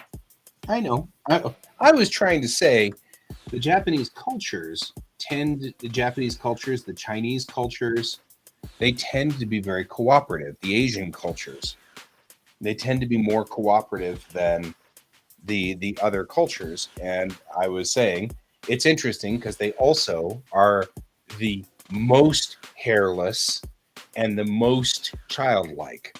You know what I mean? Like of all of the races on this planet, they are the most childlike. You know, which lends itself to the theory that the more childlike you are, the more you take care of them. And the more you take care of them. So, in other words, cute and cooperative wins. Which now he's on a different theory in the book, which is fascinating, which is how society, however, sort of starts screwing this up. Like, that was fine as long as we were relatively hunter-gatherers. As soon as agriculture came along, it messed with all of this because then we started putting in structures that don't work correctly in this. You mean like alarm clocks? Because this question right here, I mean, I just want to answer it right now. I never have one.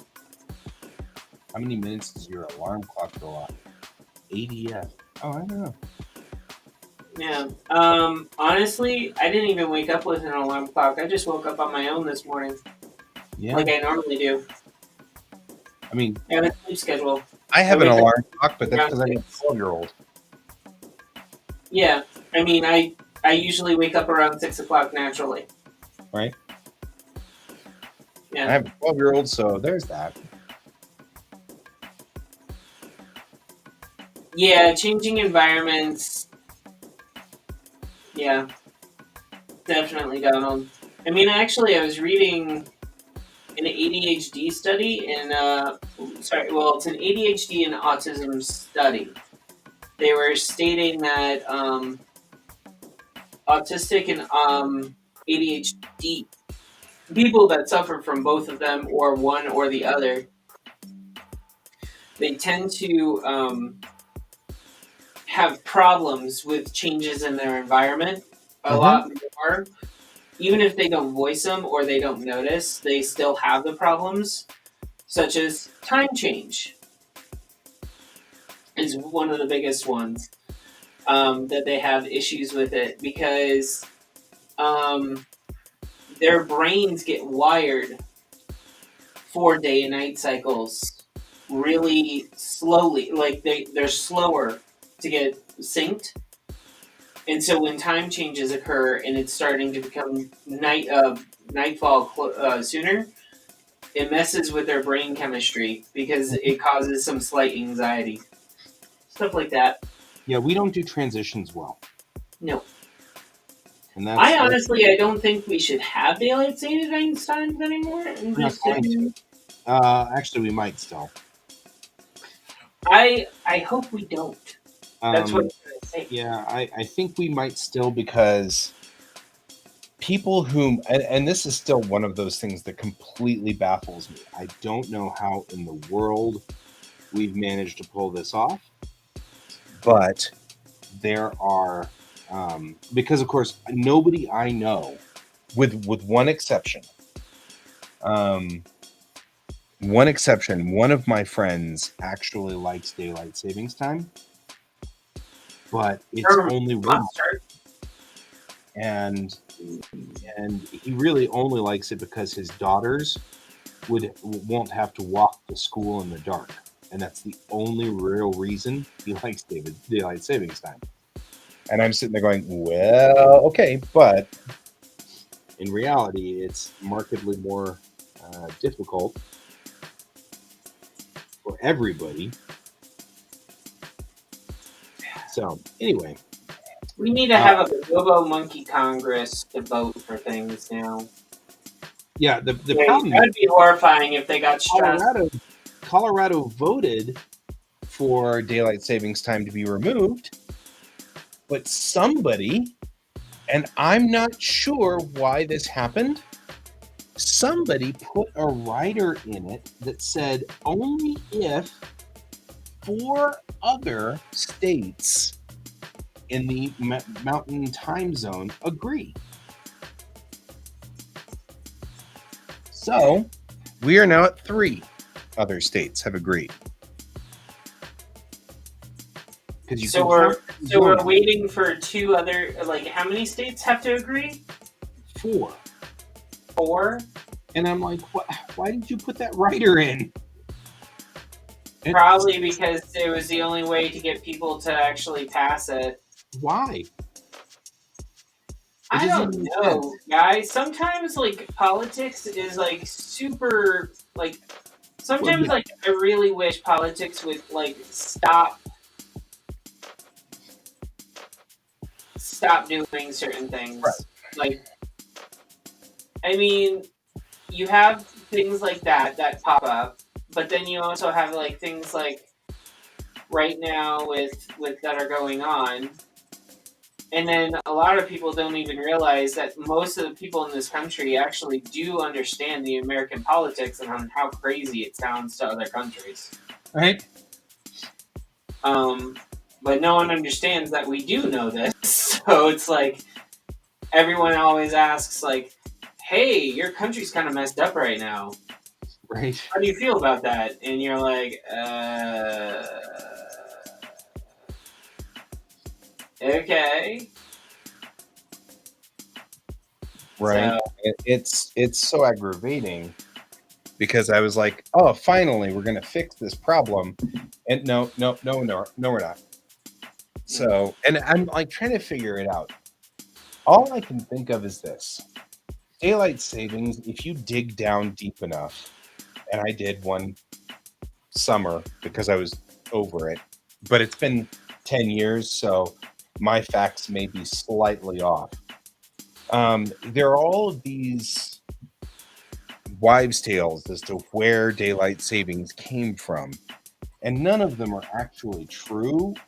The best one that we can figure out is daylight savings comes from companies that like to have the extra hours so that you can do all your Christmas shopping and all the magic of Christmas. But that never gets released, because if that actually gets out, people will be like, this is the stupidest reason for people to die every year. That's like a dumb reason to die. But of course, first of all, make their money when time was in a time period where America never really celebrated Christmas. So it began way before Christmas shopping ever was around. Well, where is this coming from? It began in World War I because the Germans had done it, and it saved fuel. But it didn't stop after that, because it turns out people were making money off of it. So, because you see, the farmers don't like it. And it was always one of those things. It was like, oh, the farmers like the time change, and the farmers hate it. All the farmers hate it. It screws up all of their stuff because their timing and everything isn't right. Right. They also have to start doing everything an hour earlier because animals don't change their schedule. Yeah, animals don't change their schedule, so the farmers actually hate it. The other one was that Benjamin Franklin came up with it, and he did, but he didn't implement it.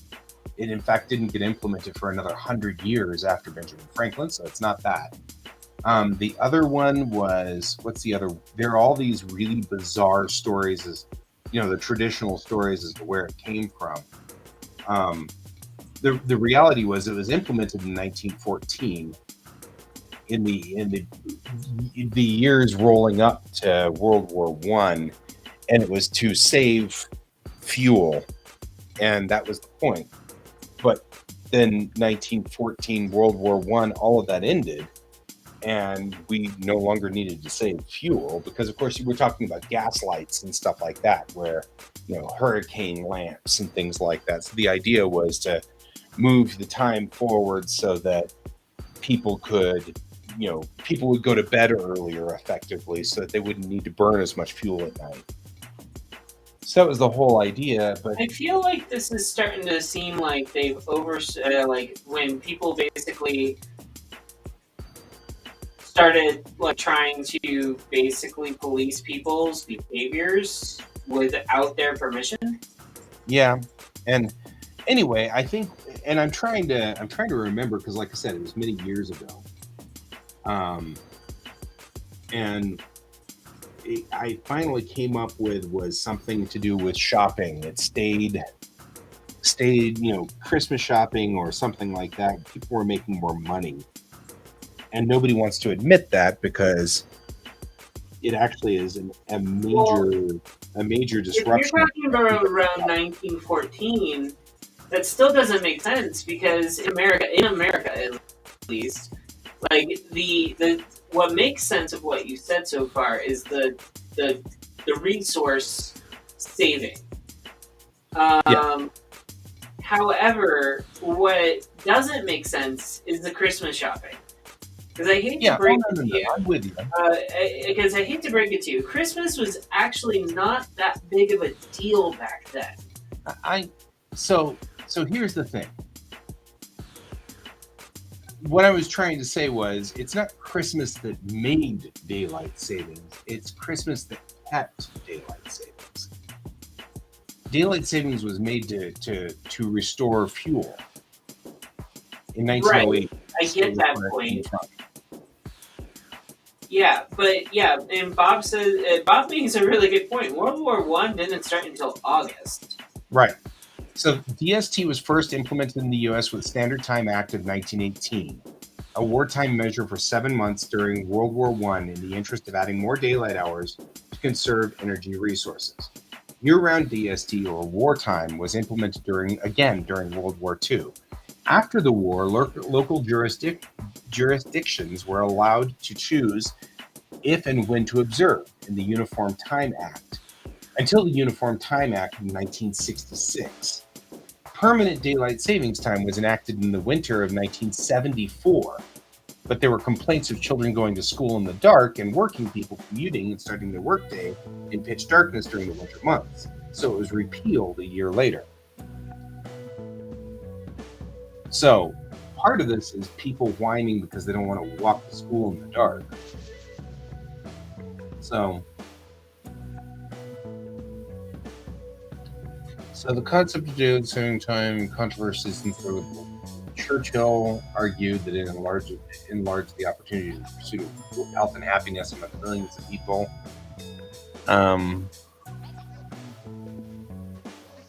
In 2005, the Sporting Goods Manufacturers Association and the National Association of Convenience Stores successfully lobbied for the 2007 extension of US DST. Yeah, again, this still sounds like these are policies being made by people who want to control the human condition of the citizens. Oh, absolutely. And then on top of that, it shows a level of corporate corruption of American society. Absolutely.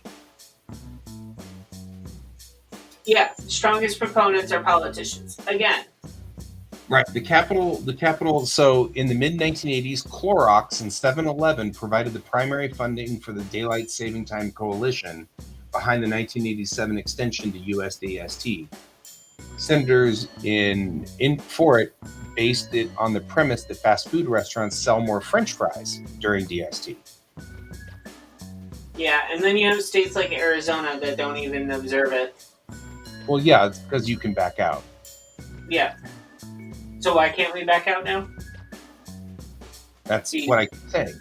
It's because the companies keep going against it. That's what I was trying to say before. And I don't know whether it was because of Christmas time or sale, whatever it is, it's sales. It's all about, for some reason, during daylight savings time, people sell more. And therefore, every time we try to get rid of it, all the companies lobby until we keep it. And I'm like, that's ridiculous because people are actually like physically dying. And that's part of the problem, is people are actually dying.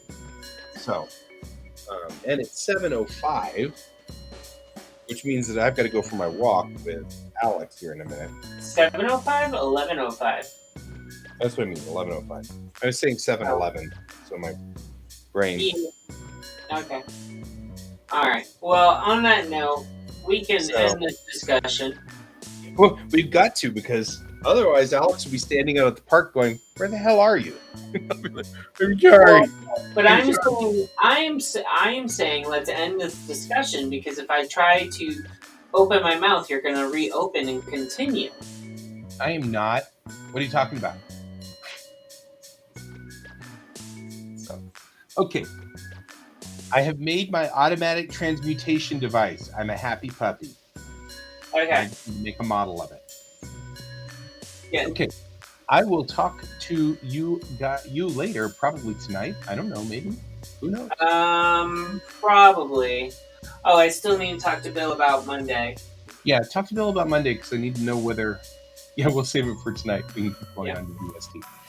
I think really the truth is you and I were in agreement. I think that the wording made it sound like we weren't in agreement somehow. So, which is fine. So, I'm glad you put two for us. Thank you. Alrighty. See you guys later, Brent, and everybody else, and all the folks in there. And as always, keep your eyes on the stars. Bye-bye.